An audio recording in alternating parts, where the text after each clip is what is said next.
Ramanuja Dayabatram Jnana Vairagya Bhushanam Srimad Venkatanacharyam Vande Vedanta Desigam Lakshminada Samarambam Nadayam Unamadhyamam Asmat Acharya Paryantam Vande Guru Parambaram Yonitya Machuda Badambuja Yukma Rukma Vyamodaha Staditarani Trinaya Mene Asmat Guror Bhagavadosya Deika Chindo Ramanujasya Charanau Charanam Prabhatte Mata Pita Yuvadayas Tanaya Vibodhi Sarvam Yadeva Niyamena Madanvayanam Adyasya Nakulabade Bagulabhiramam Srimad Tadangri Gulam Pranamami Mutna Bhudam Sarascha Makadavaya Pattanada Sri Bhakti Sara Gulashegara Yogi Vahan Padrangreenu Parakaleti Indra Mishram Srimad Parangushtamunim Pranadosmi Nityam.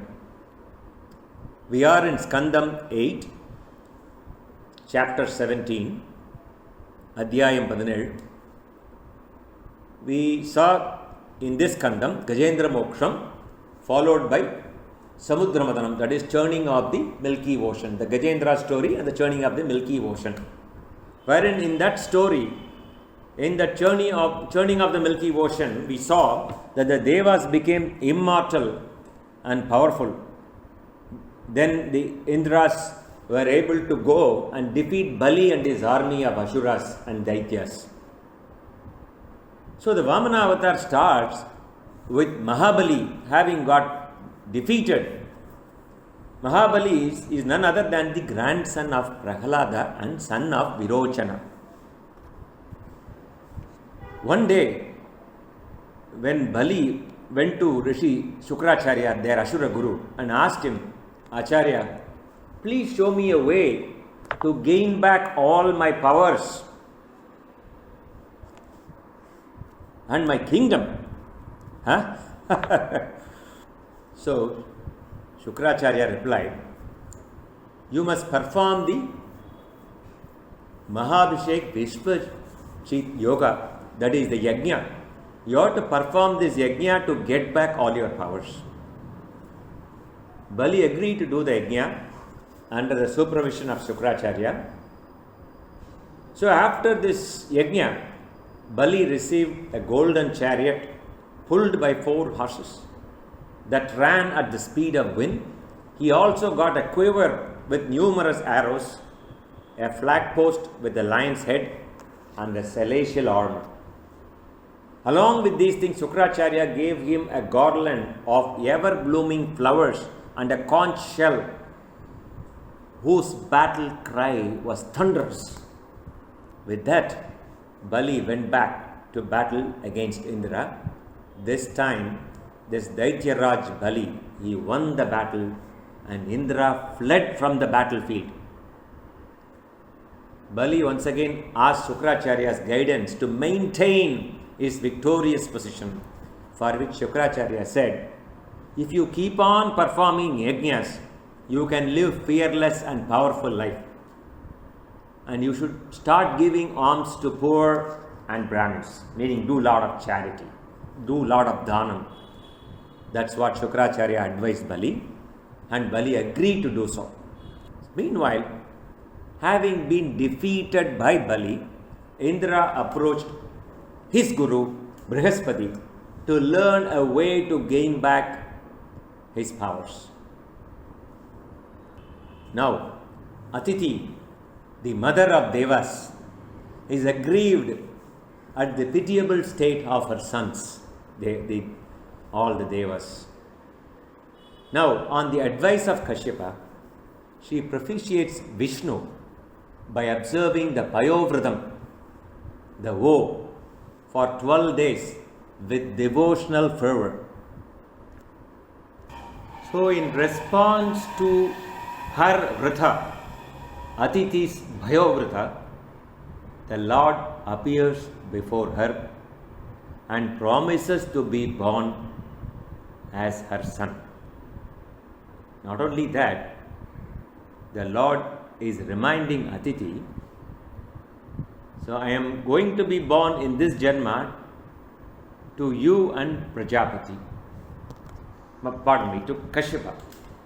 I am going to be born to Kashyapa and Aditi in this Janma. I have born before. to Sudaba and Prashni. When you were Sudaba and Prashni, I have born to you before, and I will be born again to you for as Krishna to Vasudeva and Devaki. So in this previous Janma, for Sudaba and Prashni, he was born. Now he is being born to Kashyapa and Aditi, and he will be born to Vasudeva and Devaki. That's what he is telling now. So in due course, Lord Vamana was born as a divine child with the distinct marks of Vishnu on the auspicious day of confluence of Shravana and Dwadasi at the hour of Abhijit. So he was born on the auspicious day of confluence of Shravana, Nakshatram and Dwadasi Tithi at the hour of Abhijit Muhurtam. So they named him Vamana. He then transforms himself into a brahmachari boy, and the Upanayanam is performed to this child by the rishis and the celestial beings. For this Upanayanam ceremony, Aditya gave Gayatri Upasana, Brihaspati gave Yajñopavidam, the punal, the sacred thread, Kashyapa gave the Megalam, the Maunji for the hips, and Bhuma Devi gave the Krishnajanam, the deer skin. Chandran, the moon, gave Palasha Dandam. His own mother, Vamana's mother, Atidi Devi, gave Kaubinam, and Akasham gave umbrella. Brahmadeva gave Kamandalu. The rishis gave him the darba grass, and Saraswati gave him Akshamala for doing the japam. Kuberan gave him Piksha Patram. And who is doing the Piksha here? The Bhiksha is given by Sakshat Umadevi. Now, imagine the tejas of this person. He has been so blessed with all these devas giving him all kinds of sacred things, starting from Surya himself doing the Gayatri Upasana and Sakshat Umadevi himself doing the Bhiksha. Wow! Now with this tejas, Vamana is going to the place where Mahabali is doing the Dhanam. After the Yajna, as advised by Shukracharya, Mahabali is doing the charity, the Dhanam. So Vamana's intention is not to kill Mahabali here. He has promised to help Atiti and the Devas. But his intention is not to kill him. In the first place, Vamana will not kill him because he is Prahalada's grandson, number one. Because he has given a word to Prahalada in Narsimha Avatar. Number two, there is no reason to kill him since he has done lots of yagas and yajnas and he is doing dhanam now. Right? Why should he kill him? So, Vamana is going there for yachagam. He is heading there as a brahmachari with a begging bowl. Mahabali welcomes Vamana with Agyam, Padhyam and Achamaniyam. He is getting the Sripada Deetham. As they say in Upanishad, when you give dhanam, when you give charity, you have to do it to say Shraddhaya Deyam, Hasraddhaya Deyam. When they say Shraddhaya Deyam, you do it with all Shraddha, with all sincerity. Right? That is the commitment. So you do it with all Shraddha.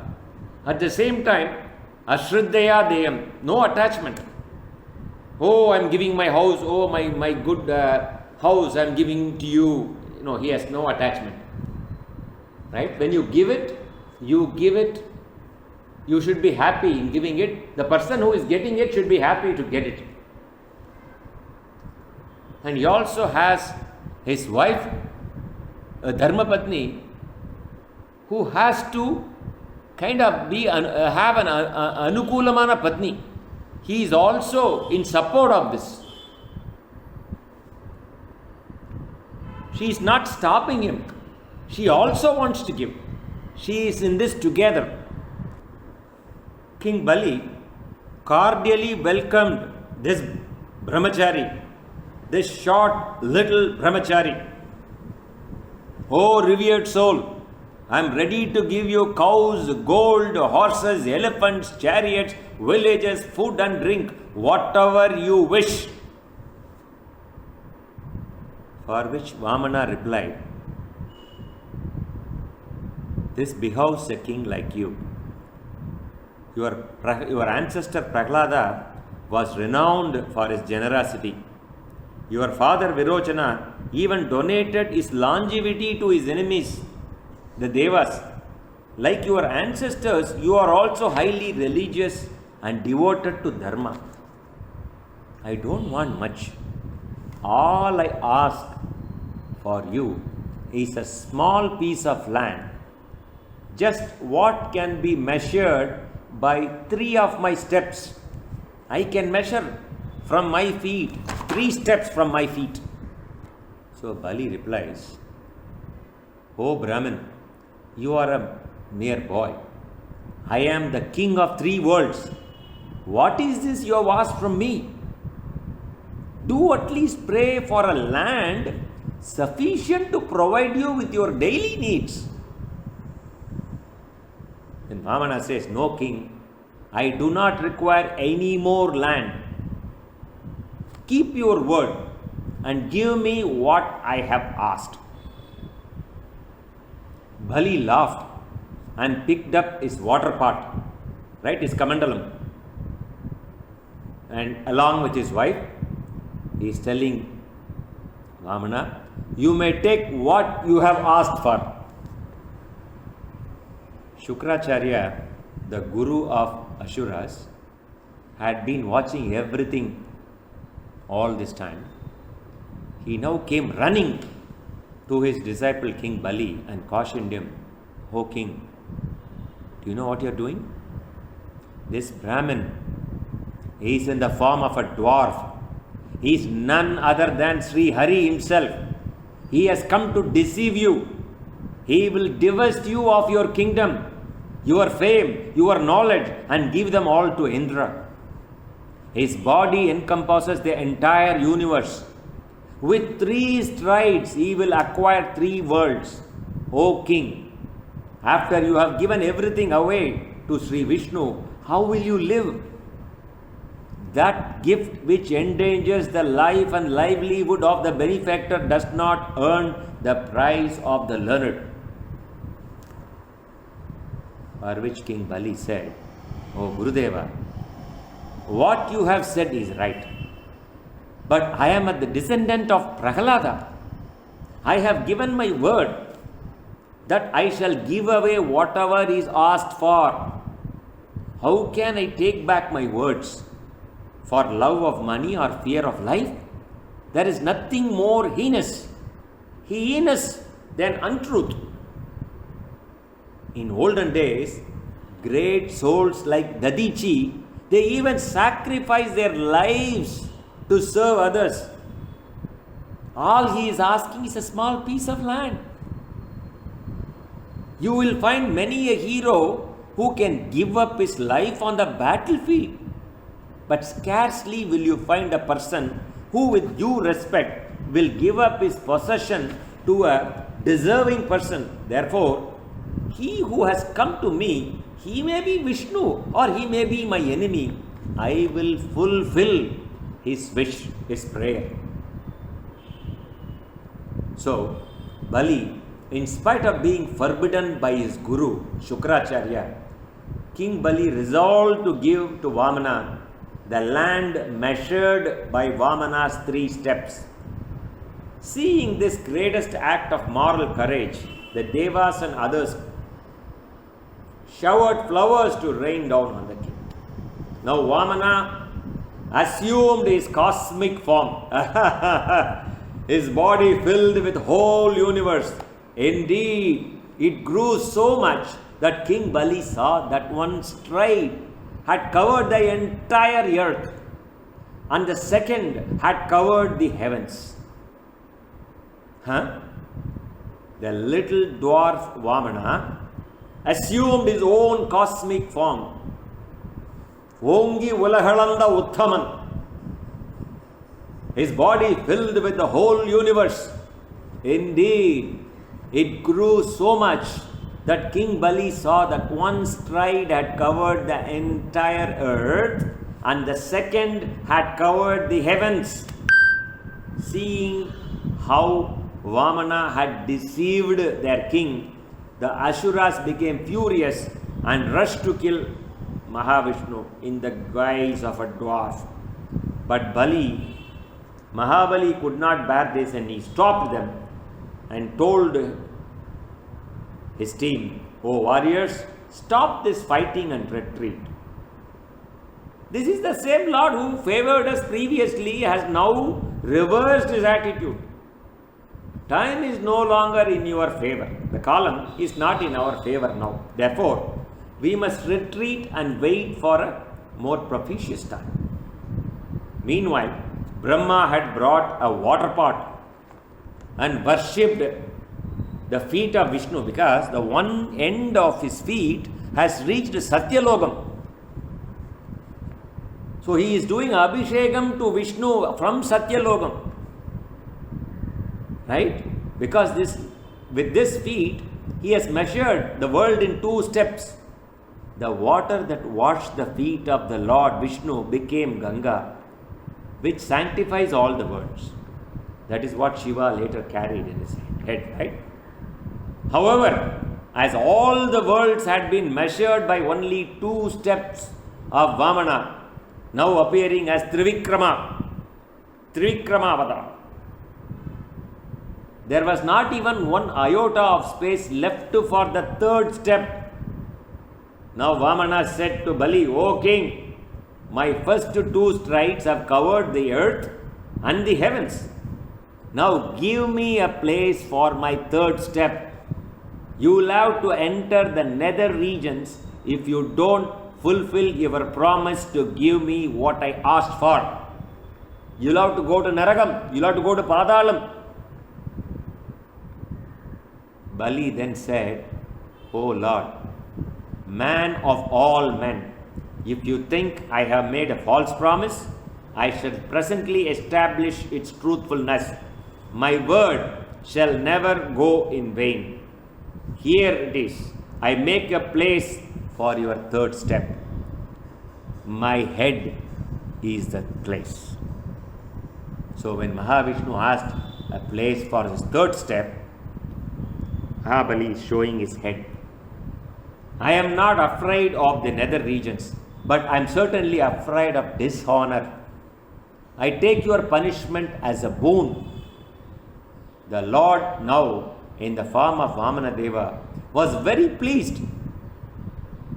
He thought this bright jewel of Demon dynasty has certainly won over the invincible Maya.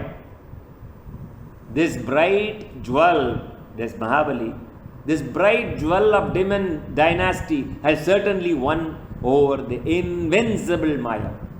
Even after detecting my deceit and in spite of his guru forbidding him to do so, this fortunate Asura did not renounce truth.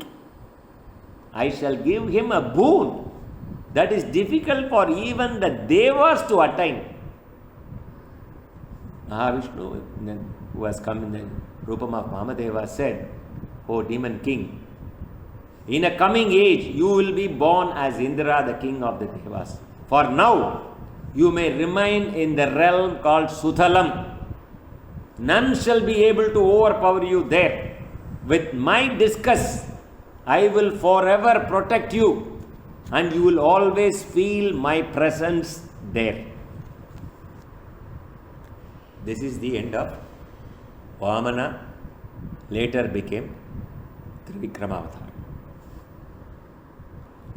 நம்ம பாகவதத்தில் 8வது ஸ்கந்தம் பார்த்துட்டுருக்கோம். இப்போ 8வது ஸ்கந்தத்தில் 17வது அத்தியாயத்தில் இருக்கோம். முதல்ல கஜேந்திர மோட்சம் பார்த்தோம் 8வது அத்தியாயத்தில். அப்புறம் அமிர்த மதனம் பார்த்தோம்.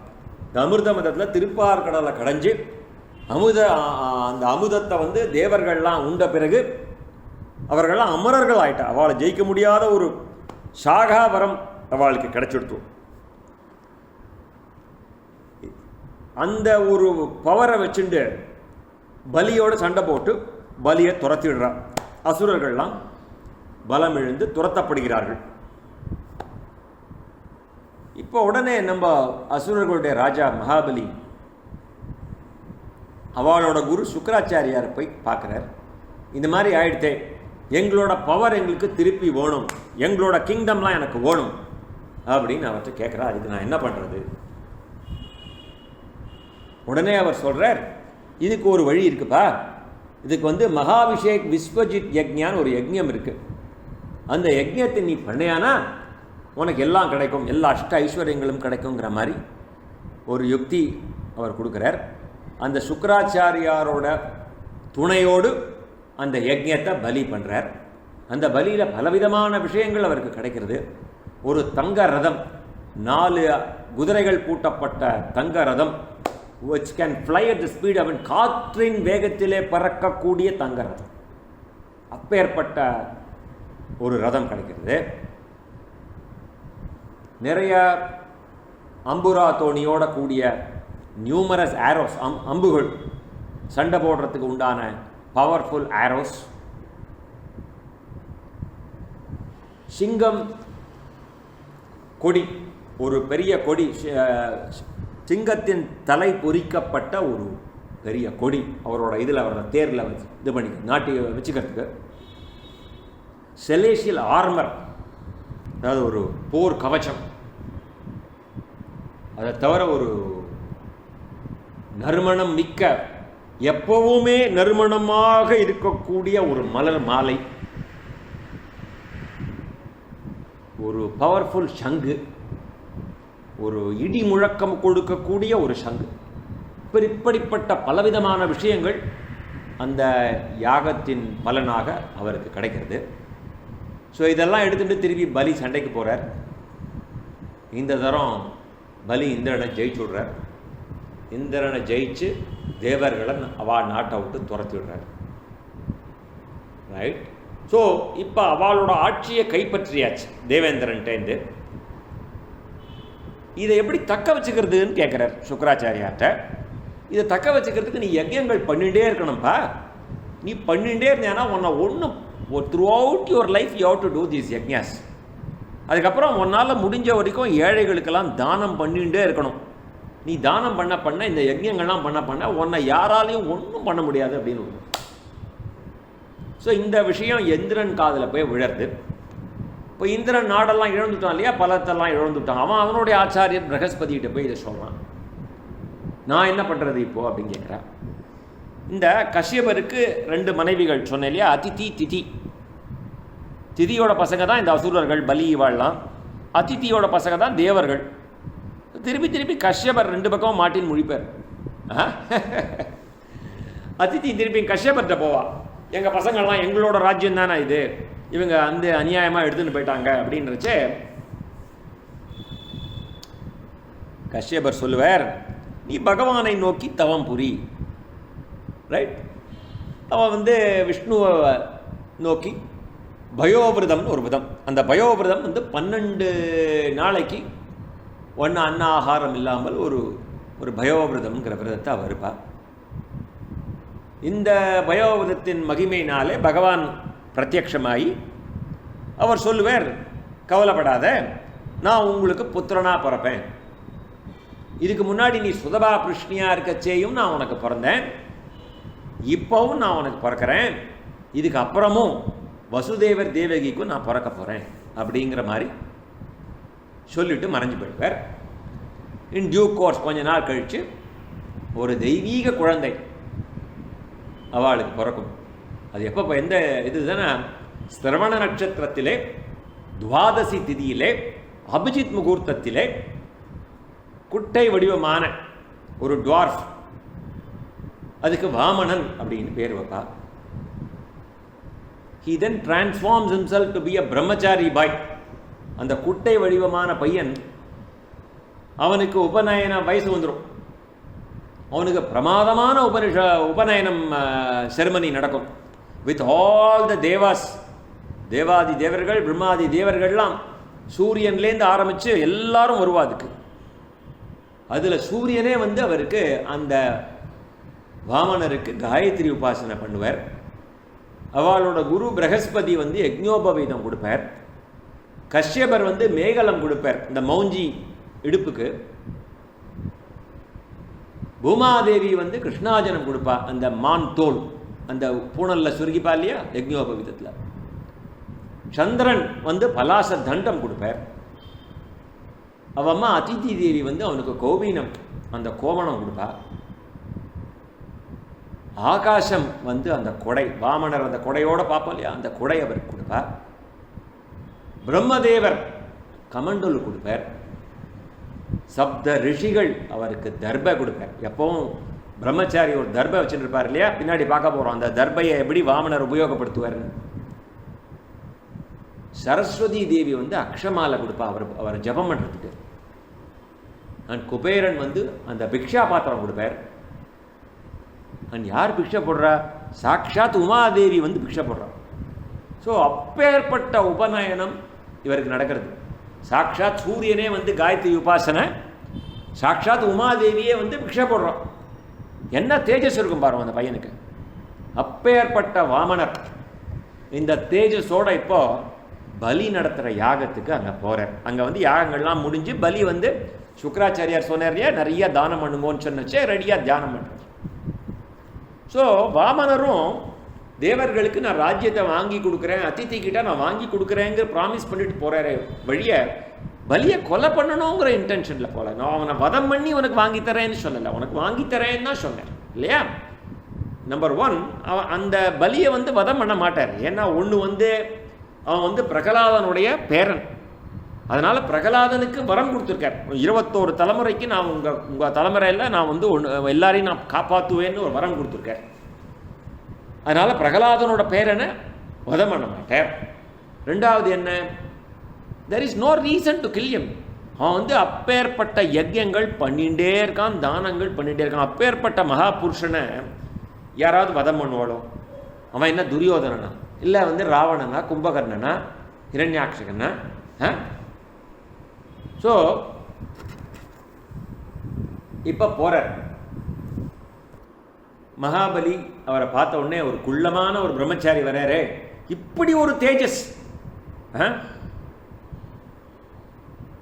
இது வந்து இந்த கதையை விஸ்தாரமாக சொல்லலாம், நான் ரொம்ப சுருக்கமாக தான் சொல்கிறேன். ஏன்னா நம்ம ஷார்ட் ஸ்டோரிஸ் தான் சொல்கிறோம் இல்லையா. அதனால்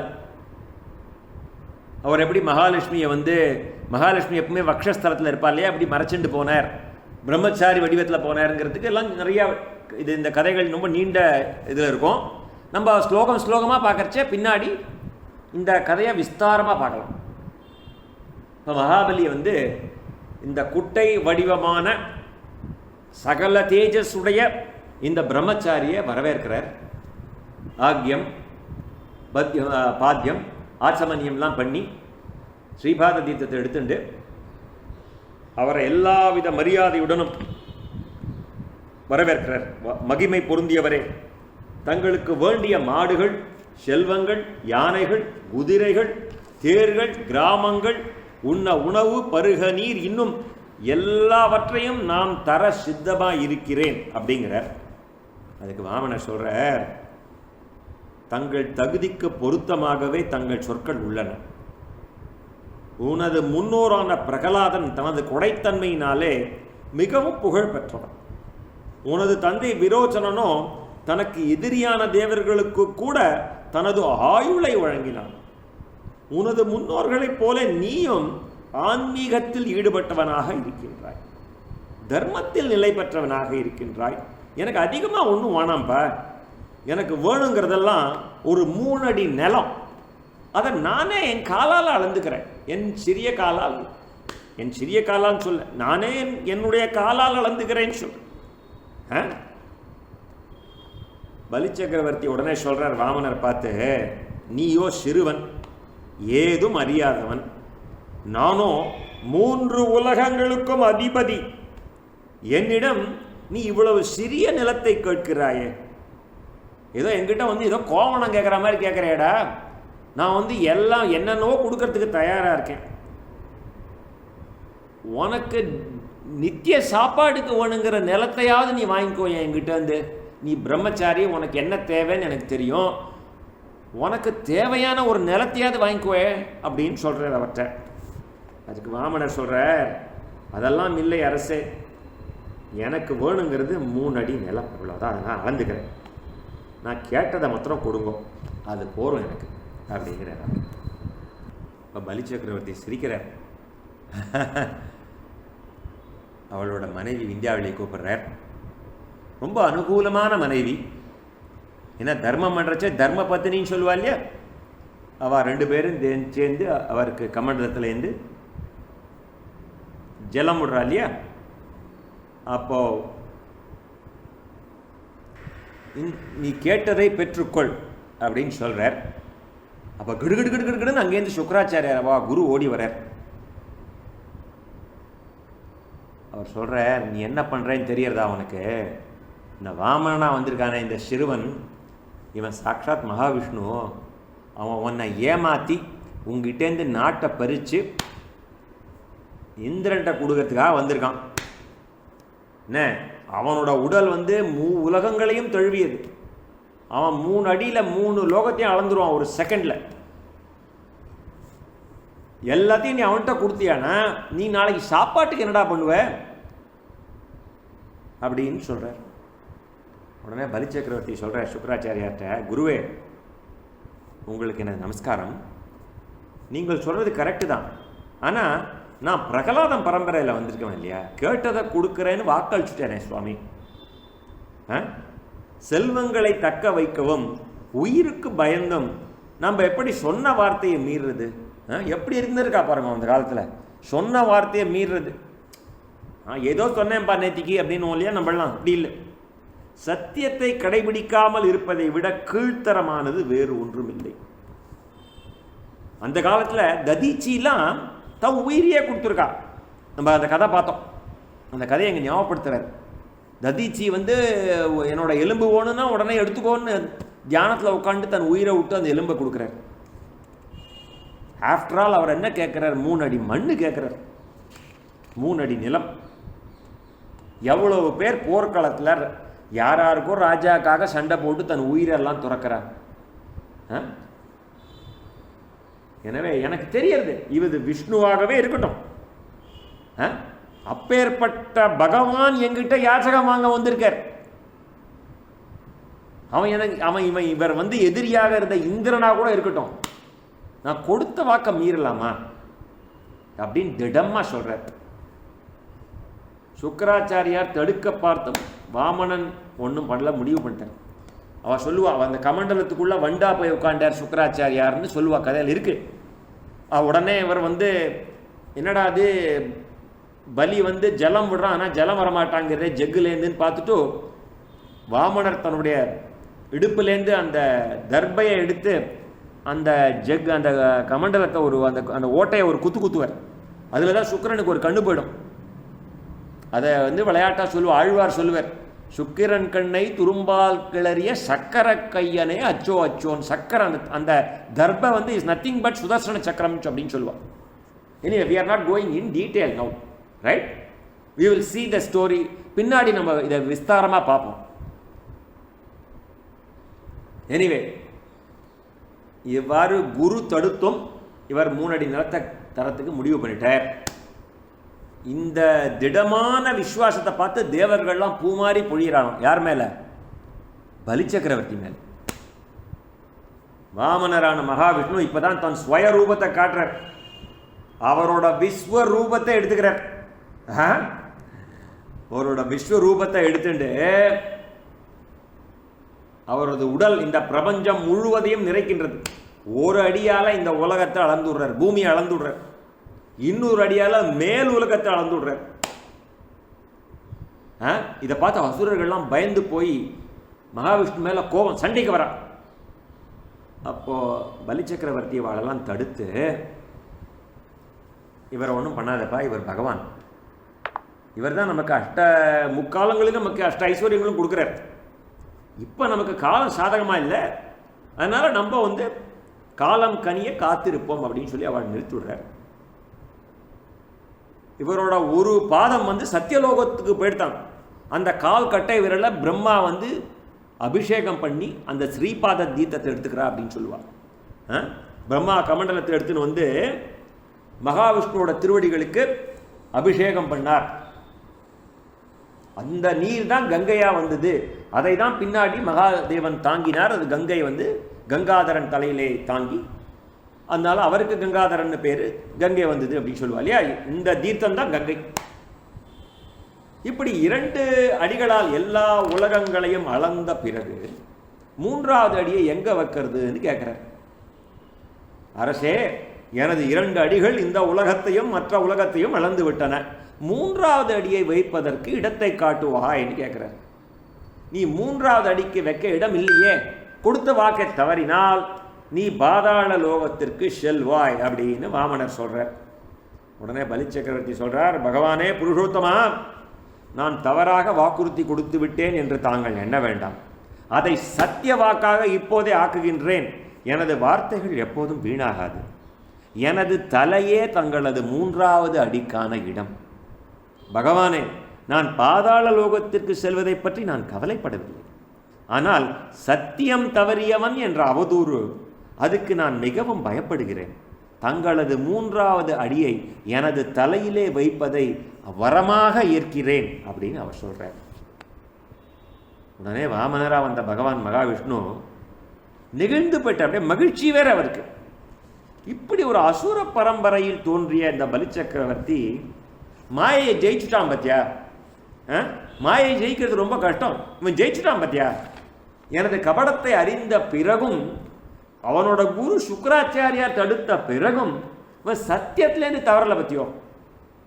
எனவே நான் தேவர்களுக்கும் அரியதான ஒரு வரத்தை இவனுக்கு கொடுக்கணும்பா, யாருக்குமே கொடுக்காத ஒரு வரனை இவனுக்கு கொடுக்கணும் அப்படின்னு நினச்சிட்டாரான் பகவான். நான் உடனே பலி சக்கரவர்த்தியை பார்த்து, அரசே, அடுத்த யுகத்திலே நீ தேவர்களுக்கு அரசனான இந்திர பதவியை அடைவாய்.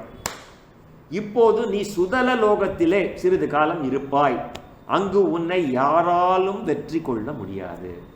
எனது சுதர்சன சக்கரம் உன்னை எப்போதும் காக்கும். பின்னாடி பார்க்க போறோம், அம்பரிஷிக்கும் இந்த சுதர்சன சக்கரம் காப்பாற்றும். நான் உன்னுடன் இருப்பதை நீ எப்போதும் உணர்வாய். இவன் சுதலத்துக்கு போயிட்டான், அதுல காவல் காக்கிற அந்த பலிக்கு மகாவிஷ்ணு. இப்பேற்பட்ட ஒரு பாக்கியத்தை பலி சக்கரவர்த்திக்கு பகவான் கொடுக்கிறார். இந்த வாமன அவதாரம், இந்த பலி சக்கரவர்த்தி பற்றிய இந்த இப்பேற்பட்ட தானம், அவனுக்கு கிடைத்த வரம், இதெல்லாம் தான் நம்ம அவர் திருவோணம்னு அந்த ஓணம் பண்டிகை நம்ம கேரளாவில் ரொம்ப விசேஷமாக கொண்டாடுறோம்.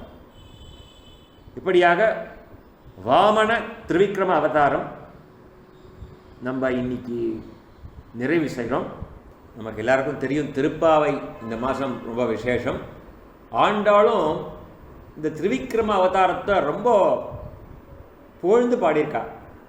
3வது பாசுரத்திலே ஓங்கி உலகளந்த உத்தமன் அப்படின்னு சொல்லியிருக்கா அந்த திரிவிக்ரமனை. அம்பர மூட தொடங்கி உலகளந்த உம்பர்கோமானே அப்படின்னு சொல்லியிருக்கா. இதில் 17வது பாசுரத்தில். 24வது பாசுரத்திலே அன்று இவ்வுலகம் அளந்தாய் அடிபோற்றி. அதனால இந்த அவதாரத்தை முக்கியமாக குறிப்பிட்டிருக்காங்க. ரைட், இதை ஸ்பெஷல் மென்ஷன் இன் 3 places, இன் 3 திருப்பாவை பாசுரத்திலே இதை ஆண்டாலும் மென்ஷன் பண்ணிருக்கார். இப்பேற்பட்ட உத்தமன், ஓங்கி உலகளந்த உத்தமன் நமக்கு எல்லாருக்கும் அருள் புரியட்டும் அப்படின்னு பிரார்த்திச்சுட்டு இந்த அவதார கதையை இன்னைக்கு முடிச்சுக்கிறோம். அடுத்த கதையை அடுத்த நாள். நாராயணன்.